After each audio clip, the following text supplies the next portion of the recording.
Chapter 2. The Visigoths in the Middle Ages. The ecclesiastical empire is the grand center of the history that we are now to study.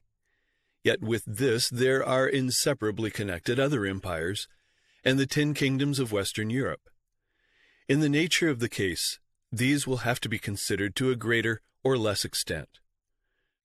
Therefore, in order that each of these may have its due attention, as well as that the history of the ecclesiastical empire itself may be followed uninterruptedly and the more intelligently, it will be best first to sketch the kingdoms of Western Europe through the Middle Ages. The 10 kingdoms could not continue in either undisturbed or undisturbing relations, even among themselves.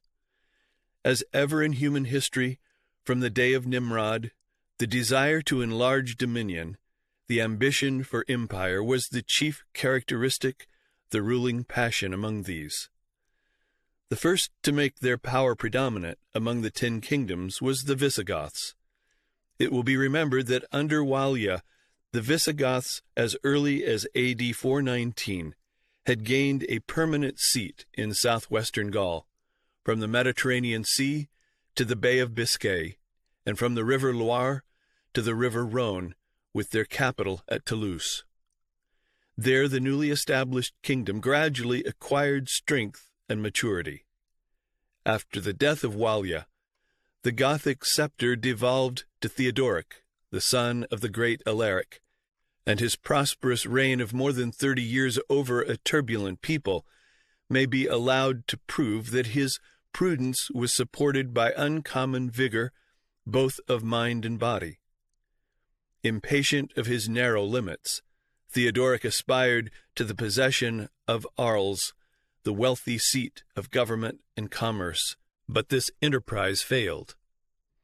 Theodoric, king of the Visigoths, appears to have deserved the love of his subjects, the confidence of his allies, and the esteem of mankind. His throne was surrounded by 6 valiant sons, who were educated with equal care in the exercises of the barbarian camp, and in those of the Gallic schools. From the study of Roman jurisprudence, they acquired the theory, at least, of law and justice. The 2 daughters of the Gothic king were given in marriage to the eldest sons of the kings of the Suevi and of the Vandals, who reigned in Spain and Africa. This domestic alliance with the house of the king of the Vandals was fraught with far-reaching and dreadful consequences. The king of the Vandals, at that time daughter-in-law, had formed a conspiracy to poison him. With Genseric, his own suspicion was sufficient proof of guilt, and upon the hapless daughter of Theodoric was inflicted the horrible penalty of cutting off her nose and ears. Thus mutilated, she was sent back to the house of her father.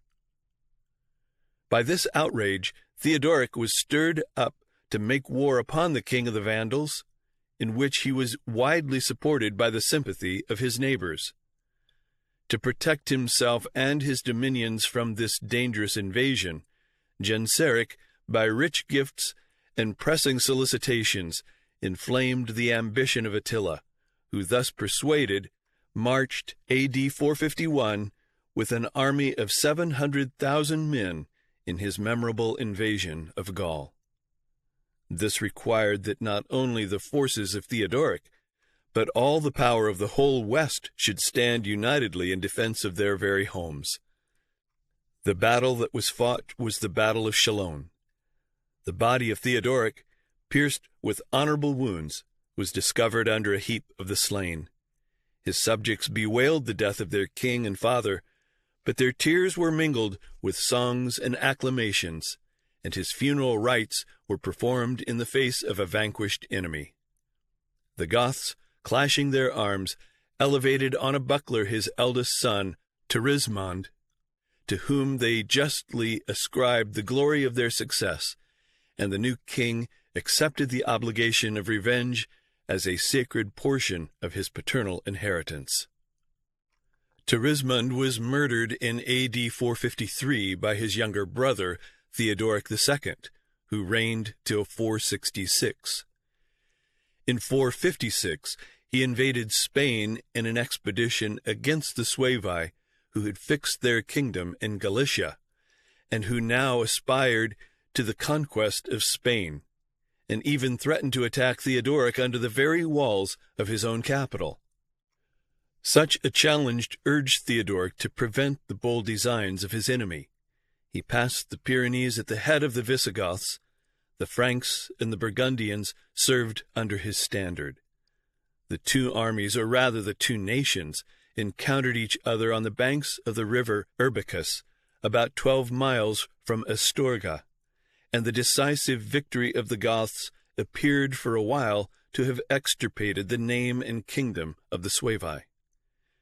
From the field of battle, Theodoric advanced to Braga, their metropolis, which still retained the splendid vestiges of its ancient commerce and dignity.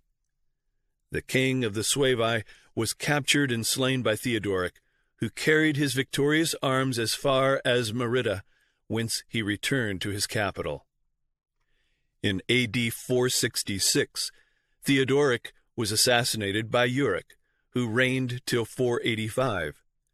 Immediately upon his accession, he renewed the Visigothic invasion of Spain.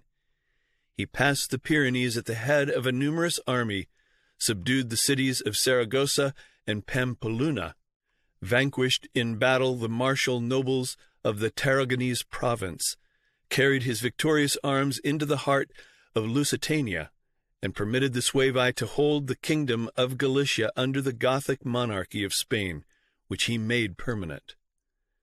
The efforts of Euric were not less vigorous nor less successful in Gaul, and throughout the country that extends from the Pyrenees to the Rhone and the Loire, Berry and Auvergne were the only cities or dioceses which refused to acknowledge him as their master.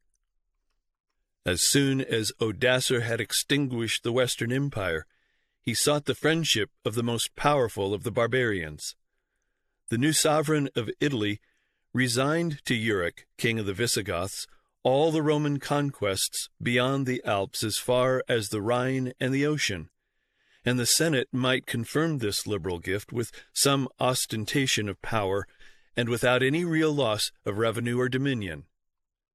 The lawful pretensions of Euric were justified by ambition and success, and the Gothic nation might aspire under his command to the monarchy of Spain and Gaul.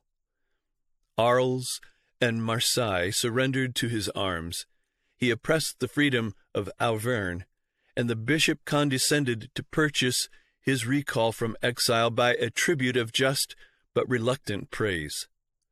Sidonius waited before the gates of the palace among a crowd of ambassadors and suppliants, and their various business at the court of Bordeaux attested the power and the renown of the king of the Visigoths.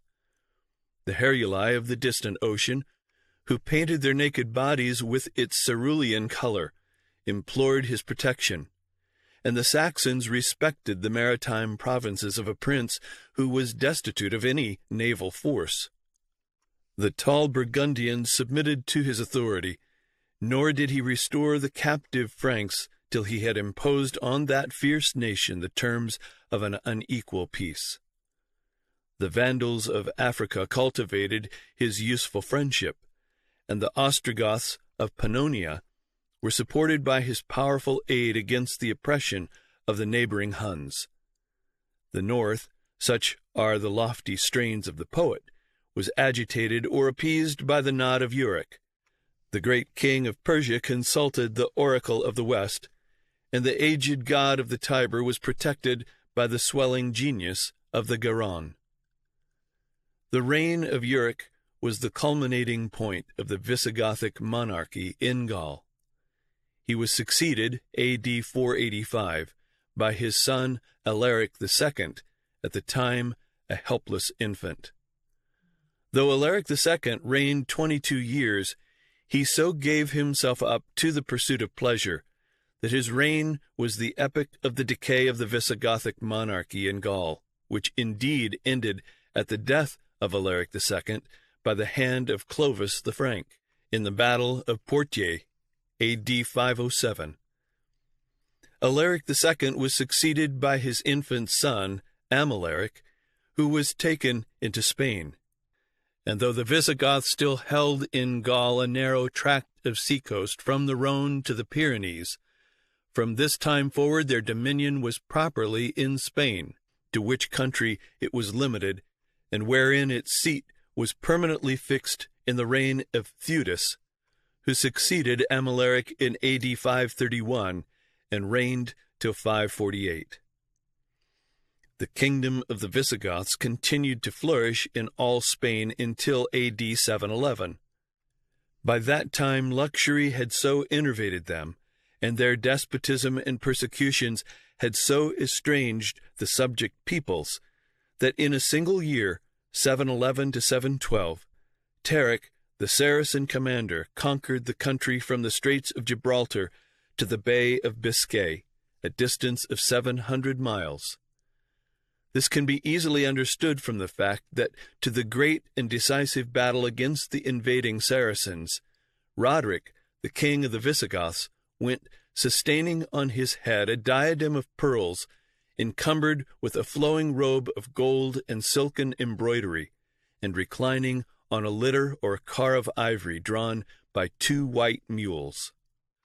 The remnant of the Visigoths, a scanty band of warriors headed by Pelayo, probably a member of the Visigothic royal family, found refuge in the cave of Covadonga, among the inaccessible mountains of Asturias, in the extreme northwestern part of the peninsula.